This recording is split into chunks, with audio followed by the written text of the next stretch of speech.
Hi there, this is Sujata Martin from Concierge Pelvic Floor.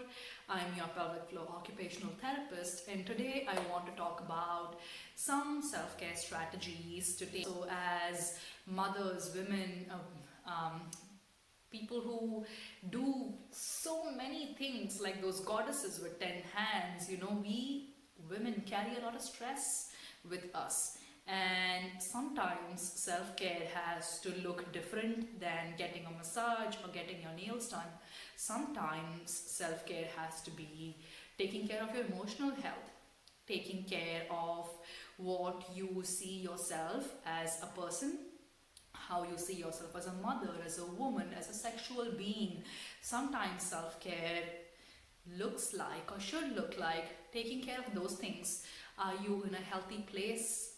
Do you like yourself where you are right now? Do you think you are good enough? Do you think you are doing the best you can?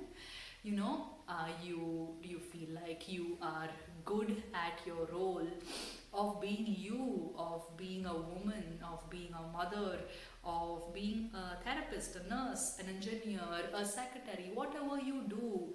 How you feel about being a sexual being, enjoying your sexuality by yourself with a partner, where are you in that?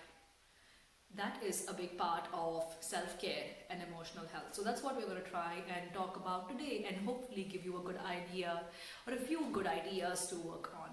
So first of all, because we are those 10-handed goddesses who have to juggle so many things, self-care doesn't come naturally to a lot of us. It doesn't come naturally to me, with everything else I have to take care of at home, at work, with my kid, being a good partner, being present for my partner, all of that, it becomes hard to take time out for myself.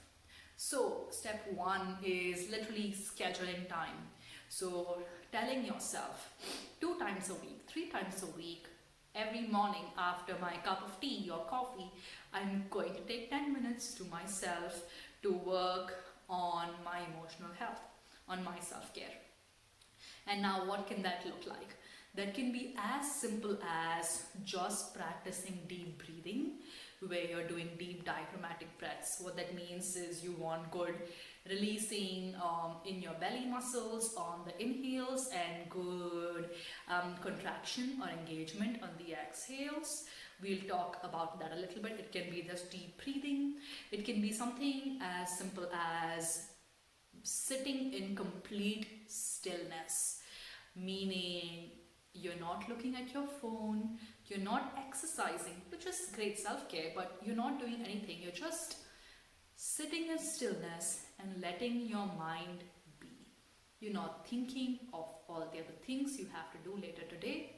You're not thinking of things you have to do on the weekend, all the chores left undone. You're just being. Now that is what a lot of Vedanta thinkers and yogis, that is considered to be the highest practice of meditation or self-care, is that being in complete stillness where your mind is not focusing on anything. But for someone like me, and I know a lot of you, it's extremely hard to completely empty our minds, because we are not enlightened, we are not the Buddha. So for those of us who have a hard time finding stillness, finding calm and slowing down, I'm going to walk you through the Bhramari breath or the Bumblebee breath, which is so fantastic for cutting out those additional stressors and just bringing the focus inside and learning to relax.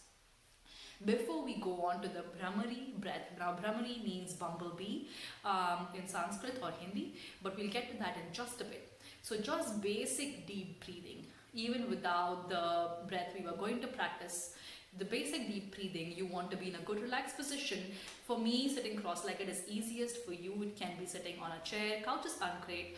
If you want to find the floor, sit with your legs out, sit with legs crossed under you, or sit on your knees like people of the Muslim faith pray. Find whatever position works for you.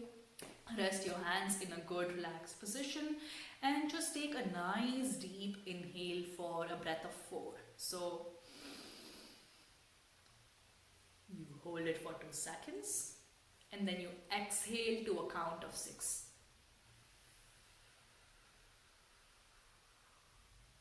Inhale,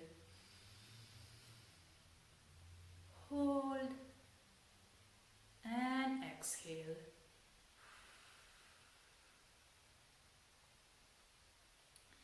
So that is a good, easy breathing technique. If you want to call it truly diaphragmatic, you can place your hand over here and aim for your hand gently rising on the in-breath. So holding and then gently relaxing. Just like that. Okay, that's easy peasy. A lot of us do that, we have heard that. Now I want to focus on what's new, the Bhramari breath or the Bumblebee breath. This is something great I learned at one of Yoga Parkside's classes, which is where I am. They have a beautiful, beautiful studio from their teacher Eros, who is fantastic. If you're in Buffalo, I highly recommend them. I have been practicing this and it's super helpful. I read up on it a little and I want to share it with all of you. So the Bhramari breath or the Bumblebee breath is for people like me. It's great who have a hard time cutting out outside input. It forces you to just focus on the breath, focus on the vibration and turn inward, which is what we want, right? We want to turn that switch off and keep our brain from doing all that thinking and planning. So I'm going to break it down before we practice it together. For the Bhramari breath, it's called Bumblebee breath because of the humming sound you make, and that helps you with that internal focus. How that happens is you're going to use both hands. So your thumbs are going to be on that little flap in front of your ear that you can use to kind of close your ear canal closed. You are going to put your thumb on that little flap, that ligamentous flap right there.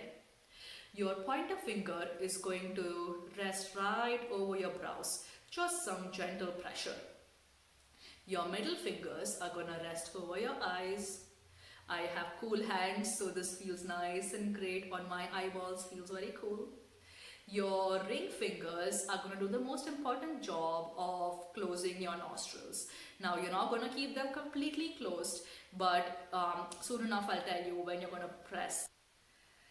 And your little fingers are going to rest comfortably on your face.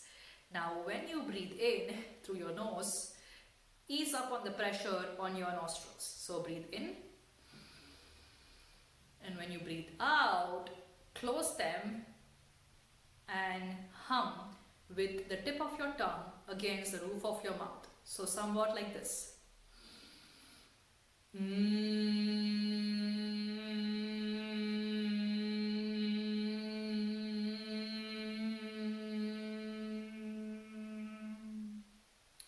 Now I know that looks funny, but it is so great for cancelling things outside.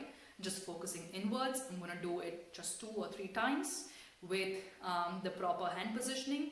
So again, thumbs go on ear flaps, index finger on top of your brow, middle finger rests on your eyes, the ring finger rests gently on the nostrils, and the little fingers, the pinkies, rest comfortably on your face. In breath, you ease up the pressure on your nostrils and take a deep breath in. For the out breath, you touch the roof of your mouth with the tip of your tongue and make a humming sound. And the fingers help to focus that sound inwards and cut out everything else. So here we go.